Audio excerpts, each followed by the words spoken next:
Gómez Studio Family y Canal Televisión Cristo Vive presenta.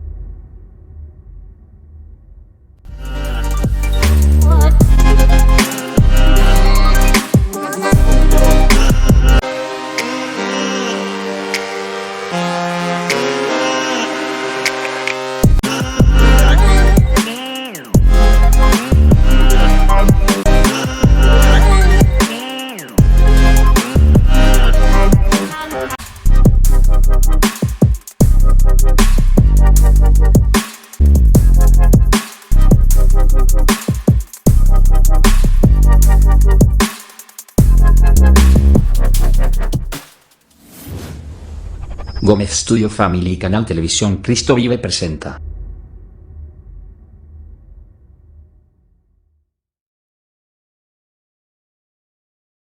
Mañana 9 de febrero de 2021.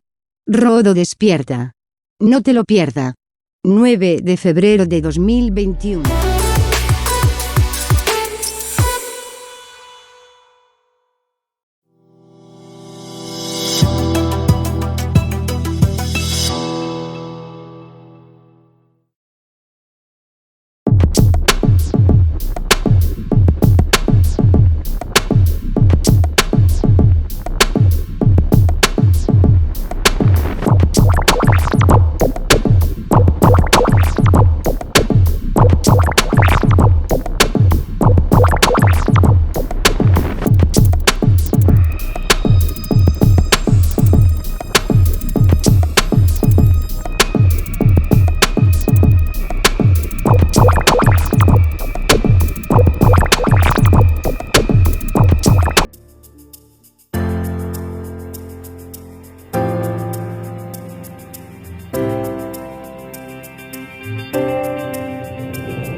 Allons ouvrir notre Bible ce matin dans l'Épître aux Hébreux. Ou les Hébreux. Au chapitre 12.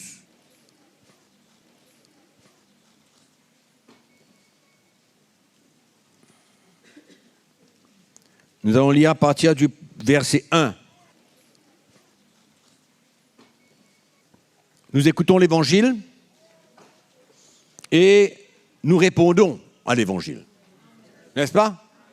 On n'écoute pas l'Évangile juste pour chatouiller nos oreilles, et pour conclure que c'est bien, c'est bon, la parole de Dieu, mais ça vient, c'est annoncé pour nous encourager, nous relever, nous confronter, nous reprendre, oui ou non?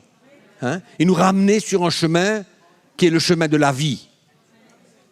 N'est-ce pas vrai? Le chemin de la vie, c'est là où on veut marcher. Et donc, nous lisons ces quelques versets et nous faisons confiance au Seigneur ce matin qu'il parle à chacun de nous et que nous puissions voir qu'il y a une solution pour notre vie. La parole de Dieu nous dit, nous donc aussi, puisque nous sommes environnés d'une si grande nuée de témoins. Et là, nous savons que l'auteur parle de tous ces témoins de la foi qui ont perdu leur vie pour le Seigneur, qui ont été prêts à se tenir et tenir ferme dans le plan de Dieu. C'était des instruments de Dieu pour lui permettre d'accomplir son plan. Et Dieu a mis la foi dans les hommes pour les permettre d'accomplir sa vision. On voit ça depuis le départ. Depuis le départ. Il y avait un plan de Dieu, il y avait une vision pour l'Église. pour sauver les hommes, pour le rachat de nos péchés, pour nous réconcilier avec Dieu, pour nous ramener vers Dieu. Tout cela date depuis le début, quand nous lisons dans l'Ancien Testament. Et là, l'auteur nous dit, nous sommes environnés d'une si grande nuée de témoins. Tous ces témoins de la foi. Si vous allez lire le chapitre 11, vous allez voir, ils ont donné leur vie, ils ont sacrifié leur vie, ils ont persévéré dans les moments les plus durs, de persécution, d'opposition. Mais ils voulaient accomplir le plan de Dieu. Dieu leur a fait grâce. Dieu leur a permis d'aller jusqu'au bout. Et je crois, nous, aujourd'hui, enfants de Dieu, avec l'Esprit de Dieu en nous, avec tout ce que nous avons, après que tout ce que le Seigneur a accompli à la croix pour nous, nous sommes appelés, nous aussi, à vraiment servir Dieu, donner notre vie, être libérés de beaucoup de choses, comme nous allons voir quelle était la motivation de l'auteur quand il nous parle de cela. Il nous dit, puisque nous sommes environnés d'une si grande nuée de témoins, rejetons tout fardeau, rejetons le péché qui nous enveloppe si facilement. Amen. Dans notre marche avec Dieu, rejetons tout fardeau. C'est bien de savoir que Dieu nous bénit. C'est bien que nous sommes un peuple racheté. C'est bien de savoir que Jésus retourne et que nous serons enlevés ou alors ressuscités pour être emmenés avec lui. Mais ici, l'auteur nous dit, rejetons tout fardeau et le péché qui nous enveloppe si facilement et courons avec persévérance dans la carrière qui nous est ouverte, ayant les regards sur Jésus, qui suscite la foi et l'amène à la perfection. En échange de la joie qui lui était réservée, il a souffert à la croix, méprisé l'ignominie, et s'est assis à la droite du trône de Dieu. Considérez en effet celui qui a supporté contre sa personne une telle opposition de la part des pécheurs, afin que vous ne vous lassiez point l'âme découragée. Sans pointer le doigt sur personne ce matin, parce que nous ne sommes pas là pour condamner personne. Mais je crois que chacun d'entre nous, nous avons certaines choses dans notre vie qui, si nous le laissons courir, ça peut non seulement être à notre détriment, mais ça peut devenir une pierre d'achoppement pour les autres. Premièrement, la crainte de Dieu dans notre cœur doit nous emmener à désirer être libres de tout fardeau qui nous enveloppe, tout péché qui nous enveloppe, afin de pouvoir servir le Seigneur dans la sainteté de cœur. Afin de pouvoir efficacement,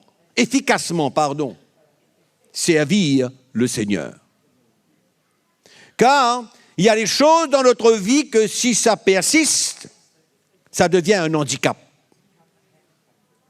Ça enlève notre liberté, ça enlève notre paix, ça enlève notre joie dans le service de Dieu. Et je crois qu'aujourd'hui, il y a tellement de choses dans ce monde à laquelle nous pouvons être attachés, certaines choses spécifiques de notre vie. Un fardeau spécifique, une attirance spécifique, un piège spécifique dans notre vie, qui au lieu d'être une partie dans notre vie pour nous encourager à servir Dieu, devient un piège. Devient un piège. Nous avons tous certaines faiblesses spécifiques. Quand nous regardons la vie des jeunes qui sont dans l'Église, dans le Seigneur, ils aiment le Seigneur, ils ont envie de grandir dans le Seigneur, mais certains sont attachés à, allons dire, l'Internet, tout ce qu'on peut voir dans l'Internet, sur Internet, toutes les horreurs qu'on peut voir sur Internet. Il y a une facilité extraordinaire d'avoir accès aux choses immorales, aux choses impures de la vie, oui ou non? Une facilité extraordinaire. On pèse un bouton et on entre partout, on va partout, on voit toutes choses. Tout ce qui est fait dans le monde, bonnes et mauvaises. Il y a des bonnes choses et il y a des mauvaises choses. Il y a des choses pour nous aider, même les jeunes, dans leur éducation, par exemple, mais il y a d'autres choses qui deviennent un piège pour eux et un handicap dans leur service pour Dieu. Ils n'arrivent pas à continuer à grandir. Ils n'arrivent pas à progresser dans leur marche chrétienne. C'est un fardeau, c'est quelque chose dans leur vie qui est devenu un piège. Et constamment, ils se retrouvent dans cette situation. Et je suis sûr que ça existe au sein de l'Église. Par exemple, je parle de cet exemple précis. On va surfer sur Internet. On va là où il ne faut pas aller. Oui ou non? Et souvent, ça se présente devant nous, même si on ne veut pas. Il y a de la publicité pour entrer dans les choses, à l'intérieur. Et nous, les chrétiens, nous ne sommes pas à l'abri de toutes ces choses. Parce que la plupart d'entre nous, nous avons besoin de cet instrument pour travailler, pour l'éducation, pour beaucoup de choses. Et ici, l'auteur nous dit de prendre exemple sur les témoins de la foi. Prendre un exemple sur eux, parce que nous sommes enveloppés. Des fardeaux de péché dans notre vie. Nous avons des faiblesses spécifiques dans notre vie. Je suppose, chacun d'entre nous, d'une manière ou d'une autre, il y a certaines choses qui veulent nous détruire. Il y a certaines choses spécifiques dans notre vie. Il y a des éléments quelque part qui peuvent nous détruire. Et je prie le Seigneur qu'il puisse nous libérer. Pour certains, c'est un miracle instantané. Pour d'autres, c'est une œuvre de Dieu qui a besoin de continuer.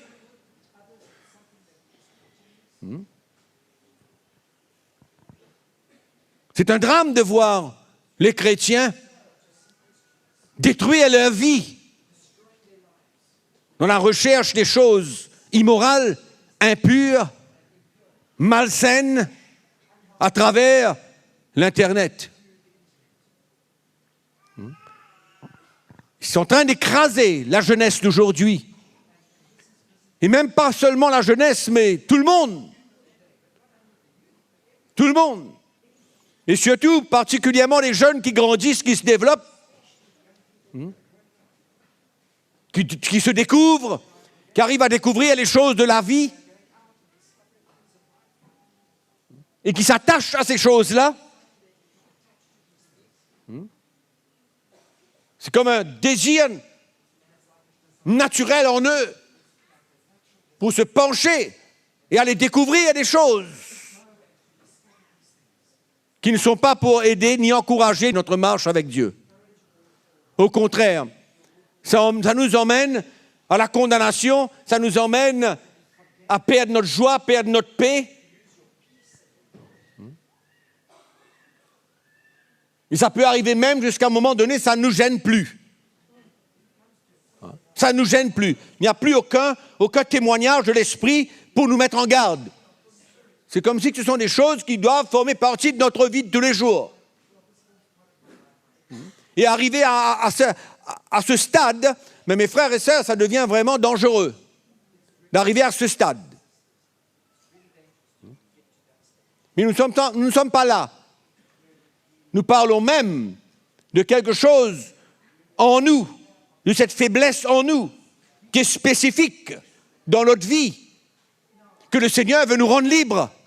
Nous tous, il veut nous rendre libres.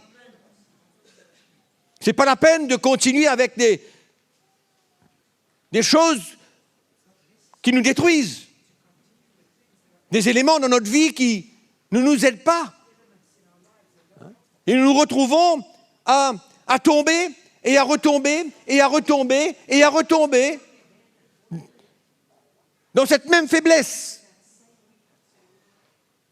Est-ce qu'il y a un plan pour le Seigneur pour nous libérer? Est-ce qu'il y a un plan de Dieu pour nous rendre libres de ces choses-là, afin qu'on puisse marcher dans la pureté de cœur, dans la sainteté et servir à Dieu? Oui ou non? Paul dit ce que Dieu veut, c'est la sanctification. Oui ou non? Ce que Dieu veut, c'est la sanctification. Nous libérer. Et souvent, on ne réalise pas où ça peut nous emmener. Ça enlève notre zèle. Ça met un fardeau de condamnation sur notre vie. Ça étouffe le zèle qu'il y a en nous pour servir Dieu. Et souvent, on ne comprend pas pourquoi les chrétiens qui sont en train de vouloir servir Dieu, mais n'arrivent pas à progresser. N'arrivent pas. Mais ce n'est pas à nous d'aller découvrir ce qu'ils font. C'est à eux, à chacun d'entre nous, de nous mettre devant le Seigneur et être sincères et de dire, Seigneur, c'est mon problème, c'est ma faiblesse, je suis encore lié avec certaines choses de la vie.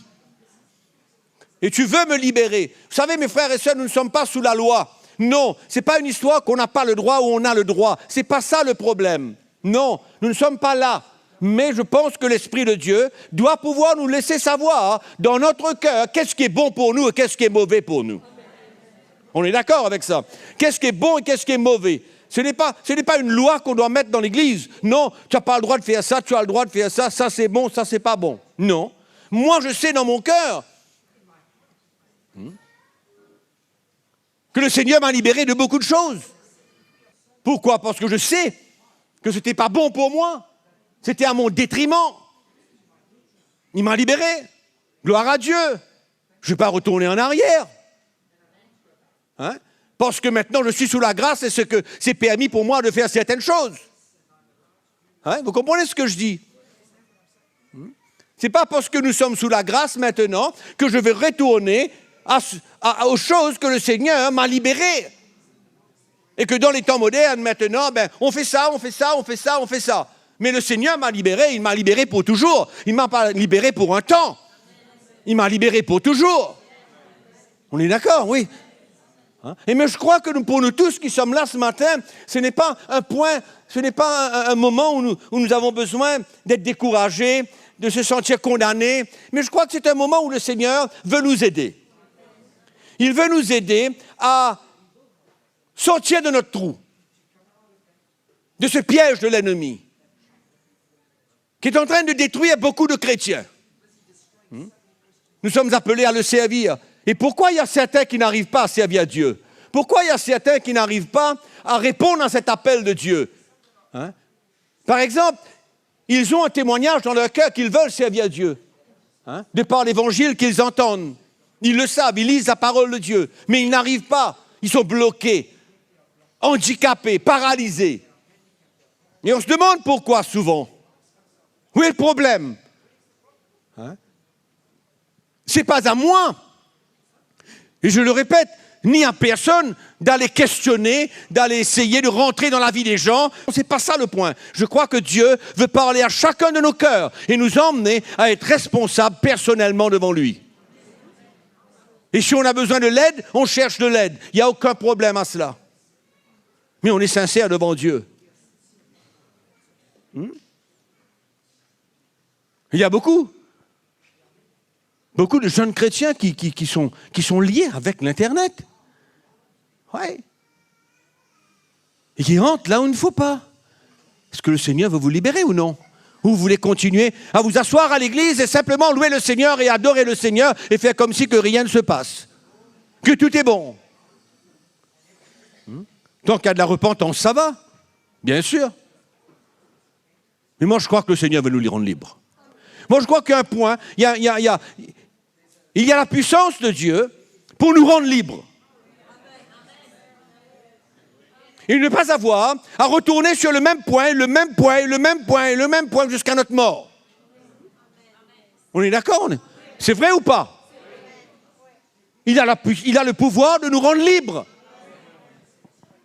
Et nous n'avons pas besoin d'avoir peur de cela. Au contraire, si le Seigneur veut nous rendre libres, non seulement c'est pour notre bien, mais en plus de cela, il nous fait être amoureux des choses du royaume de Dieu pour remplacer ce qui nous a gardés captifs pendant des années.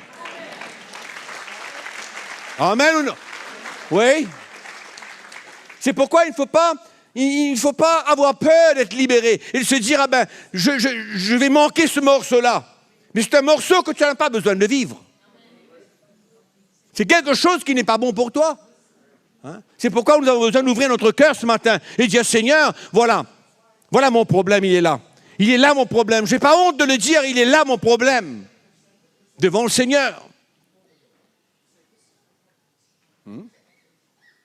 Et faire confiance.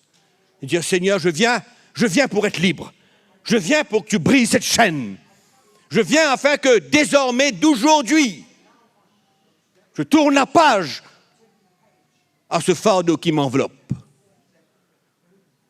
Hein? C'est un exemple.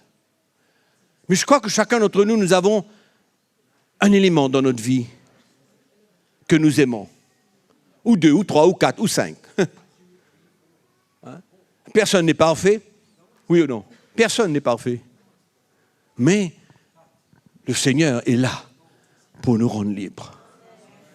Quand le Fils nous affranchit, nous sommes réellement libres.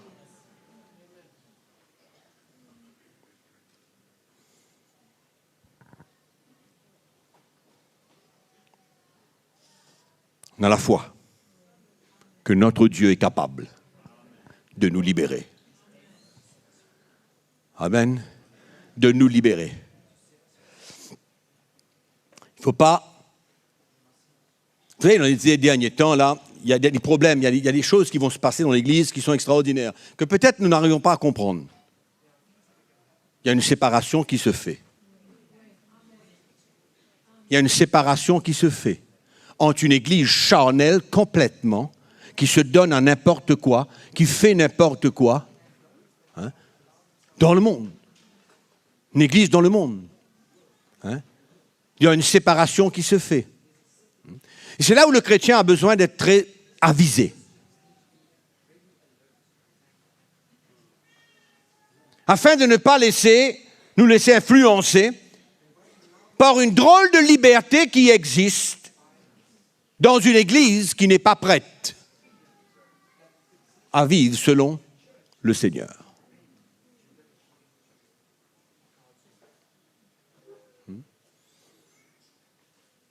Et c'est là où ça va secouer, c'est là où ça va bouger dans tous les sens. Dans tous les sens. Est-ce qu'on peut dire peut-être qu'il y aurait même une division au sein de l'Église? Je parle d'une division dans notre mode de vie, dans la manière de vivre la chrétienté. Hein? Frères et sœurs en Christ, ça va. Mais je parle de notre manière de vivre notre chrétienté. Il y aura une séparation.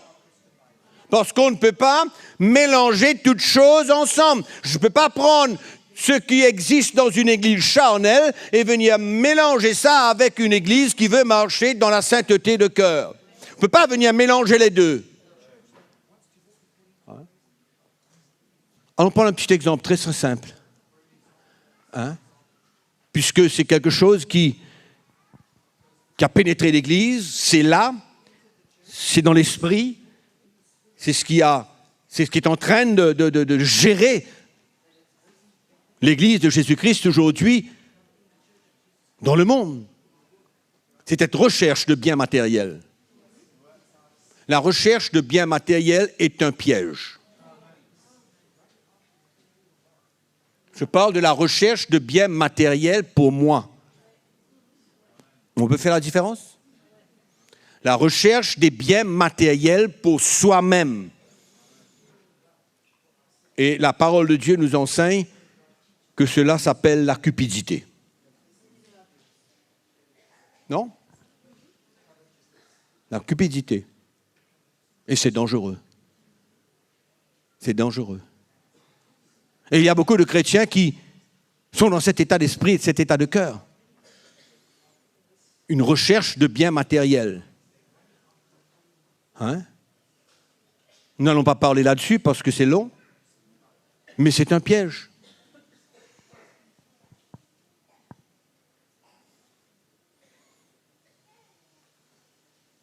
Il y a beaucoup de chrétiens aujourd'hui qui sont dans les genres de travail qui ne sont pas nécessairement bons pour eux. Je sais que chacun a besoin de gagner sa vie. Je sais que chacun a besoin de pourvoir aux besoins de sa famille. Mais est-ce qu'on peut prendre le risque de prendre un travail où on sait que ça peut être un piège pour notre vie? Ça dépend de la personne.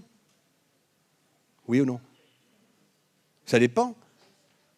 C'est des chrétiens qui sont faibles et qui entrent dans de genres de travail où ils sont confrontés à toutes sortes de tentations depuis le matin jusqu'au soir. Est-ce que c'est un travail qui est bon pour eux? Mes frères et sœurs, il est temps d'arriver à un moment dans la vie que nous menons, d'arriver à choisir qu'est-ce qui est bon pour nous et qu'est-ce qui est mauvais pour nous. On ne peut pas simplement dire, ah ben c'est la seule chose que j'ai. Si la seule chose que tu as va détruire ta vie spirituelle, ne la prends pas. Et le Seigneur saura ouvrir une autre porte pour toi afin qu'il puisse te donner ce que tu as besoin pour le servir. Alors peut-être que vous pouvez dire, j'essaye d'être un petit peu trop spirituel. Non, pas du tout. Je suis en train d'essayer de protéger le peuple de Dieu. Parce que quand le péché arrive à la porte, c'est facile d'être noyé par le péché. C'est facile d'être noyé. De se laisser emporter. C'est à nous de savoir qu'est-ce qu'on fait. Et si ce que je suis en train de faire, comme travail par exemple, est-ce que ça m'aide dans mon service pour Dieu? Ça m'aide dans ma vie spirituelle? Est-ce que ça n'est pas une pierre d'achoppement pour moi et qu'un jour je me retrouverai loin de Dieu parce que je fais face à toutes sortes de situations qui ne sont pas droites, qui ne sont pas claires, qui sont sales, qui sont impures, qui sont malhonnêtes, qui sont toutes sortes de choses? Ouais?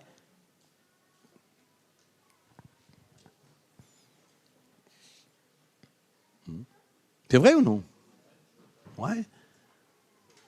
On peut dire, Seigneur, tu sais, Seigneur, moi j'ai un problème dans la vie, je suis orgueilleux. Ok, nous sommes tous orgueilleux d'une manière ou d'une autre. Oui ou non? On est tous d'une manière ou d'une autre orgueilleux, à différents niveaux, mais on est. C'est difficile de s'en débarrasser. Vous avez remarqué? Hein? Vous avez remarqué que c'est difficile de se débarrasser de l'orgueil. Hein? C'est une œuvre de Dieu. C'est une œuvre de Dieu. Ça fait partie de la croix que nous avons besoin de prendre. C'est pourquoi j'ai dit tout à l'heure qu'il y a des choses que le Seigneur peut nous libérer tout de suite. Et il y a d'autres choses que ça dépend de l'œuvre de Dieu qu'on accepte dans notre cœur. Et si on n'accepte pas l'œuvre de Dieu, on devient de plus en plus orgueilleux. Mais par contre, si on accepte l'œuvre de Dieu dans notre vie et qu'il fasse ce qu'il a besoin de faire pour nous briser, nous façonner, ah ben cet orgueil, il est brisé aussi. De plus en plus. Hein? On commence à ressentir qu'il y a une autre motivation dans nos cœurs. Hein? Il y a quelque chose d'autre qui nous anime. On le ressent. On peut devenir de plus en plus humble. Il ne faut pas oublier que l'orgueil précède la chute. Hein? Et si nous n'arrivons pas à le réaliser, à le reconnaître et à offrir notre vie à Dieu pour qu'il puisse nous libérer de cette chose-là de plus en plus, on court un danger. Le Seigneur a dit, l'orgueil précède la chute.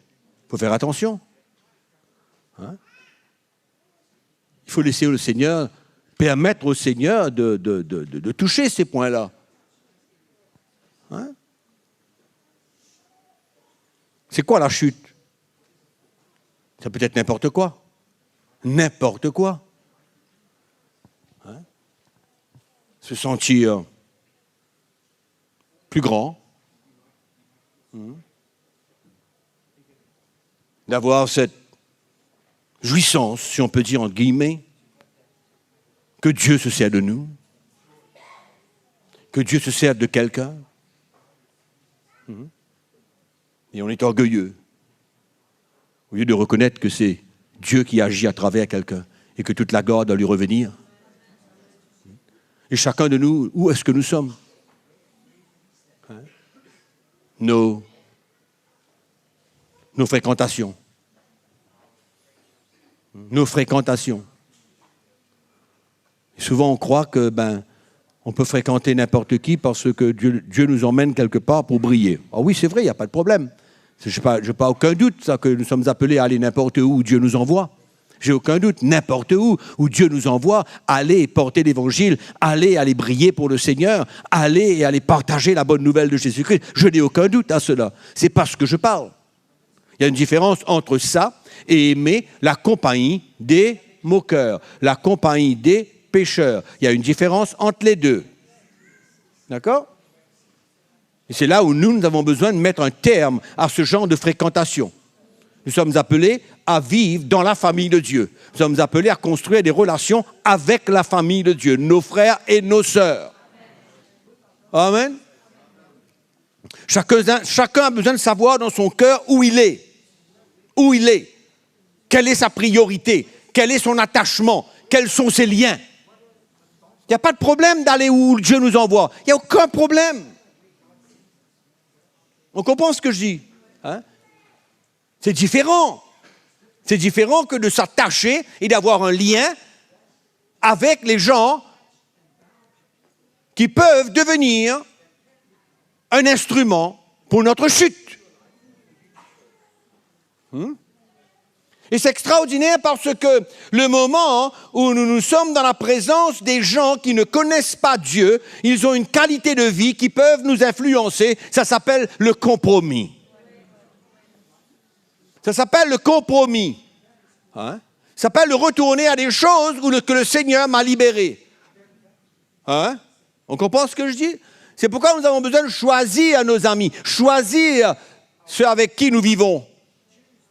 On l'a bien compris, hein? Ça ne veut pas dire que Dieu est contre, que vous alliez quelque part et parler de lui et briller ou faire n'importe quoi. Quand Dieu nous conduit, quand l'Esprit de Dieu est avec nous et nous montre un chemin, on le fait. C'est pas ce que je parle de notre état d'esprit, je parle d'un lien. Hein? On est d'accord? On comprend ce que je veux dire? Je parle d'un lien, je parle d'un attachement avec les gens du monde et en même temps arriver à faire, peut-être pas tout, mais une partie de ce qu'ils font. Qu'on arrive au moment donné à considérer que ce n'est pas bien grave. Et on n'arrive pas à comprendre qu'au fur et à mesure, c'est un piège pour nous. Petit à petit, des petits renards détruisent la vigne. Et finalement, on arrive et on ne comprend pas pourquoi le frère est dans cet état. Pourquoi la sœur est dans cet état. Pourquoi il n'arrive pas à suivre le Seigneur. C'est à chacun d'entre nous ce matin de réaliser où nous sommes, quel est notre problème, quel est le fardeau qui nous enveloppe, quel est le péché qui nous enveloppe, quelle est cette chose qui est en train de prendre notre vie.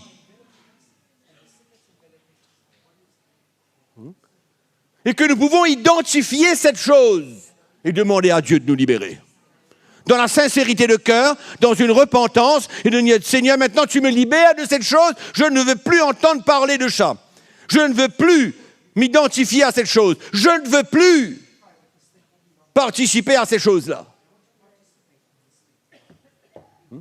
On sait quand c'est un lien ou quand ce n'est pas. On est d'accord? C'est-à-dire, demain matin, vous pouvez me voir quelque part en train de parler avec quelqu'un qui alors là, il est vraiment quelqu'un de mondain. Il y a un problème là-dedans? Non. C'est pas ma vie. C'est pas ce que je veux. Mais si Dieu m'a emmené dans une situation comme ça pour un but, pour une raison, ben c'est autre chose que de vivre avec cette personne et de continuer à participer à ce qu'elle fait. Et le même style de vie, c'est autre chose. Hein? Et que cette personne ne devient pas maintenant quelqu'un qui est attaché à moi. Non. C'est temporaire. C'est une occasion. C'est pas ma vie. Hein? On est d'accord? On comprend ce que je dis? Il faut faire la différence. Mais chacun sait où il est. C'est pas moi à le définir. Non, personne ne peut définir. C'est pourquoi nous ne sommes pas appelés ni à critiquer, ni à juger. Parce que chacun sait là où il est. On doit savoir quel est le lien que nous avons. On doit savoir qu'est-ce qu'on fait de notre vie. On doit savoir quel est le péché qui nous enveloppe. Quel est ce fardeau qui nous enveloppe. L'auteur dit si facilement. Il dit rejetons tout fardeau et tout péché qui nous enveloppe si facilement. Nous faillissons. Alors nous faillissons dans beaucoup de domaines, oui ou non? C'est vrai. On est d'accord? C'est vrai ou non? On faillit dans beaucoup de domaines de notre vie. Mais, il peut y avoir une chose qui entraîne d'autres. Ou une chose qui est en train de nous détruire.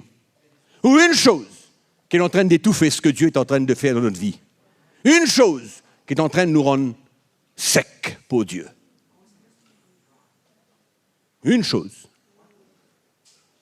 qui sort un petit peu du lot.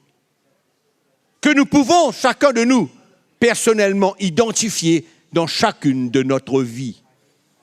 Quelle est la tendance de ma vie vers certaines choses? Hein?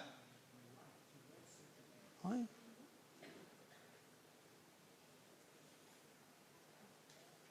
Nous sommes tous là ce matin. On ne pointe pas du doigt sur personne. Ce n'est pas le but. Le but, c'est permettre au Seigneur de nous rendre libres pour pouvoir le servir. C'est l'amour de Dieu pour nous. C'est la grâce de Dieu envers nous. Pour nous protéger, nous garder. Parce qu'on ne sait pas qu'est-ce qu'il y a demain. Nous faisons des choses aujourd'hui, mais nous ne savons pas qu'il y a un piège derrière. Il y a beaucoup de choses que nous pouvons faire. Sincèrement. Oui, on le fait. Sincèrement. Mais je prie que le Seigneur puisse nous aider et nous éclairer et nous montrer la chose que je fais. Même si je ne vois pas le danger, mais le Seigneur peut nous montrer qu'il y a un danger derrière. Et de fuir. Et de laisser cette chose derrière. Qu'il prendra soin. Il s'occupera. C'est pas ça qu'il promet? Il promet qu'il s'occupera de nous, oui, non? Il s'en charge de notre vie. C'est pourquoi il y aura des décisions à prendre dans la vie. Dans les derniers jours. Il y aura une décision à prendre. Il y aura des décisions claires et nettes à prendre. Pour notre protection, pour notre sécurité avec Dieu.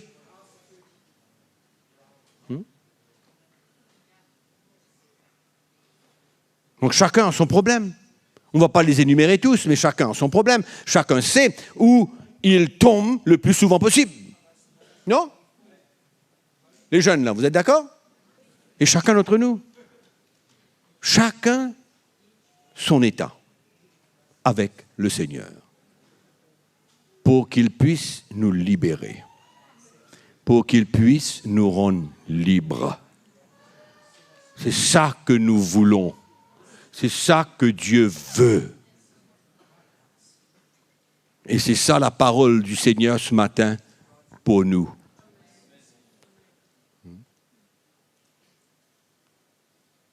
Rejetons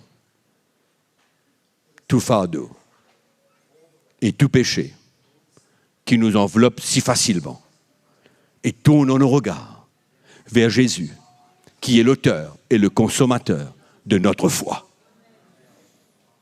Lui qui, en échange de la joie, il a souffert la croix. Amen. Est-ce qu'il y a un désir dans notre cœur d'être libéré? Est-ce qu'il y a un désir dans notre cœur pour en finir avec cette même chose qui est en train de vouloir nous détruire? Ce sera tellement merveilleux pour nous de nous repentir devant le Seigneur une bonne fois pour toutes et obtenir sa libération. Amen. Et d'obtenir sa libération. Il y a une conviction dans nos cœurs ce matin? Hein? Il y a une conviction dans nos cœurs ce matin? Nous allons nous tourner vers le Seigneur et lui permettre de nous montrer chacun, pour lui,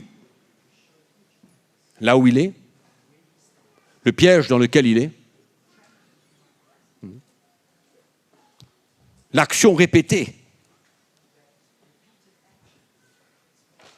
dans la vie de quelqu'un, une mauvaise action répétée qu'on n'arrive pas à s'en défaire. On n'a pas besoin d'énumérer parce que le Saint-Esprit est là pour nous montrer chacun pour soi quel est notre problème, quel est notre état. Et moi, je crois qu'il n'y a pas une seule personne ici qui peut déclarer « Moi, je n'ai pas de problème.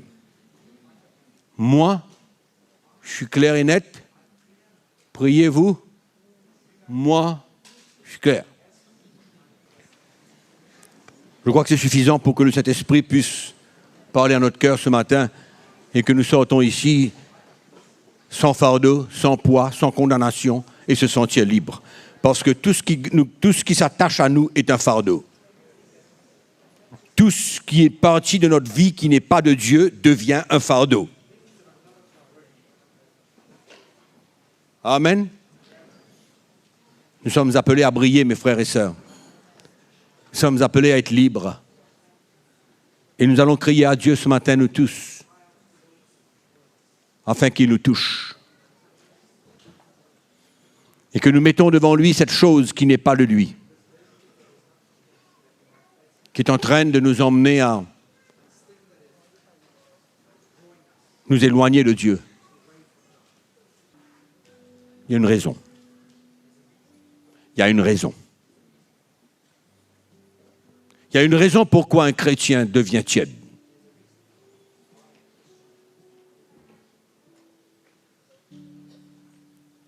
Il y a une raison pourquoi un chrétien n'est plus sensible à la voix de Dieu. Il y a des raisons pour cela. Et ce matin, nous allons demander au Seigneur, dans l'honnêteté et la sincérité de cœur, de nous montrer notre état, ce fardeau, ce péché qui nous a enveloppés pendant peut-être des années ou des mois, qu'importe. Et avoir la foi dans notre cœur qu'il est prêt pour nous libérer. Et que les pages soient tournées. La page soit tournée. Et que le fardeau soit enlevé. Et qu'on puisse servir du Seigneur de nouveau.